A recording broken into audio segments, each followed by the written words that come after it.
So, coming into this situation, I knew there's two parts to my job, right? There's a developmental piece where, New Jersey is entrusting myself, my staff, the Binghamton Devils with some of their most important assets and making sure that they get better and they understand how we want to go about our business so that when they get called up, they're ready to go. And then there's the part of that development, right, is having a winning culture.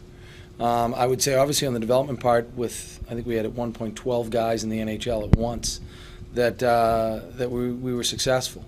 In terms of continuing to develop that winning culture, we've got some work to do. You want to be in the playoffs. That's what you strive for. Getting to that next season gives you a chance to compete for a championship. So we need to get better on that front, and we recognize that. And you mentioned all the players that got called up to New Jersey this year. As far as some of the ones that kind of, I don't want to say left behind, but that were still here by the end of the year, what did you see from them that could help them make that jump to New Jersey next year? It varies player to player. It really does. Everyone has different strengths, different weaknesses, different parts of their game they need to work on. The team's needs vary. The big club had a lot of injuries this year. There were some deadline trades that created some opportunities for guys. So it really varies player to player and situation to situation. Anyone that stood out? I mean, I think there are only 4 guys on our roster that had a chance to move up who didn't. So, they are automatically a minority just by being one of the 4 guys that didn't get called up. It was all hands on deck for large portions of this year. Going off that first question, would you consider the season a success in terms of the developmental standpoint? In terms of the developmental standpoint, I think we took big strides, but that's only half the job, right? And you can always do better. There's always room for improvement. How encouraging is it, though, looking at the future and seeing how these young guys, I guess, really not only made an impact here, but they got called up to New Jersey and made an impact there as well? Yeah, you know what? There's a sense of pride, I think, for our staff. You can only call yourself young so often. So, I think the important part for us is to continue to make steps moving forward as these younger players become more established players. That organizationally here in Binghamton we continue to take steps. There's a culture in New Jersey, and you hear the players talk about it. Our job is to bring that culture here. I think we did a better job of it, but there's still a lot of work to do. That's kind of going off of that culture. That's a big word that's been talked about in this organization. How did you see it kind of continuously build this season? Well, you see young guys who come in with their eyes wide open, who, you read about John Wooden, and he used to teach his players every year. The first thing they did was he used to teach them how to put their socks on.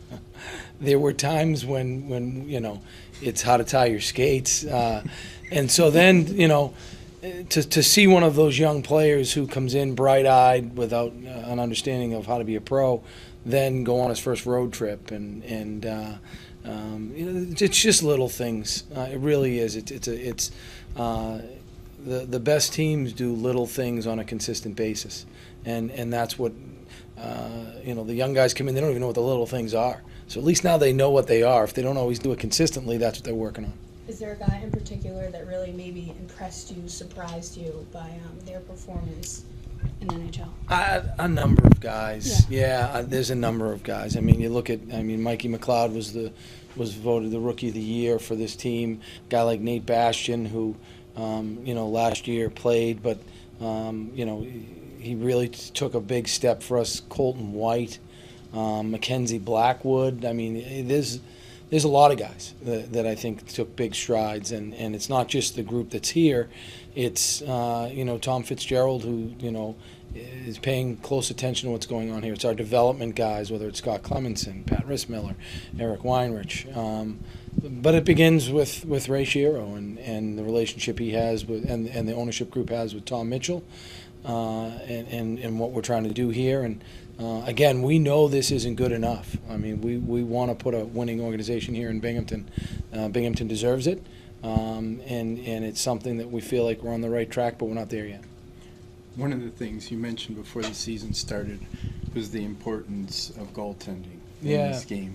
And just from looking at some stats last night, I think you guys had 8 players play goalie this season. No one played more than 29 games.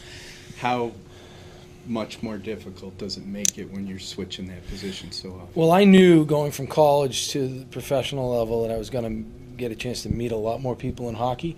I didn't realize that 8 of them would be goalies. I mean, we had a lot of turnover. It was a challenging year on that front. I knew there'd be a lot of turnover at the AHL level, and we got to, I think, December, and I was looking at the staff saying, "Is this normal?" And yeah, this is normal. Then we got to January, I'm like, "Oh my goodness, is this normal?" And they'd say, "Yeah, this is normal." And then we get to February, and finally they're like, "Yeah, this isn't normal."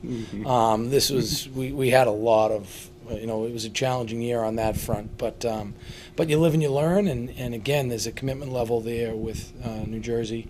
And a relationship with the Binghamton ownership group here that, we're going to identify where we need to be better, and we're going to improve on it. With that said, we had 8 goaltenders. I thought goaltending at times was a strength for us. Evan Cormier was a guy we signed during the year who played well for us. Cam Johnson, who went down to the East Coast League, came up and played well for us. We had Corey Schneider here for some time. Blackie, when he got off to such a great start here. So. I don't think it hurt us. With this being your first year, coaching at the professional level, what do you feel like you learned the most about yourself as a coach? Really, that hockey's no different here than it is anywhere else. I mean, it's played on frozen water. They've got a 1x3 inch frozen piece of vulcanized rubber. I almost think that the AHL is a lot closer to college than it is to the NHL in the sense that, there are so few mistakes that are made at the NHL level, and that's really what these players are learning is consistency. The consistency in decision-making, the consistency in taking care of the puck, the consistency of covering your guy. And so when you have, the difference between an NHL player and an AHL player at the bottom and at the top might be a fine line, but when all of a sudden you add 20 of them together, that line becomes a lot thicker. So we're making a lot more mistakes at this level. I remember watching a game here last year, and I was surprised at how many mistakes were made because you go to an NHL game and there are so few. Well, these guys are learning on the job. They're all trying to be more consistent. So I think what I learned the most was a lot of the reason New Jersey hired me, the reason I'm here in Binghamton is because of the job I did at the collegiate level, and I think a lot of the things that I learned there and a lot of the things that we did there can be used at this level as well.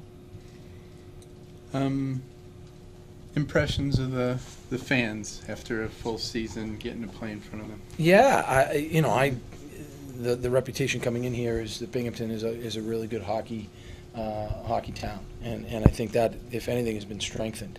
You look at our crowd the other night; it was one of the best crowds we've had, and again we didn't have the best season. I think what they see is they see the development of some of these young players. They see what's going on in New Jersey, and I mean, you want to talk about excitement, having the first pick overall now. That's going to help Binghamton in the long run. But I thought they're very passionate. I've gotten to know some of them. I'm a little more familiar with, and they're very passionate. They care about this organization, and there's a lot of pride here as well. We know what the Senators were able to do at the peak of their AHL tenure here, and we think we can do great things.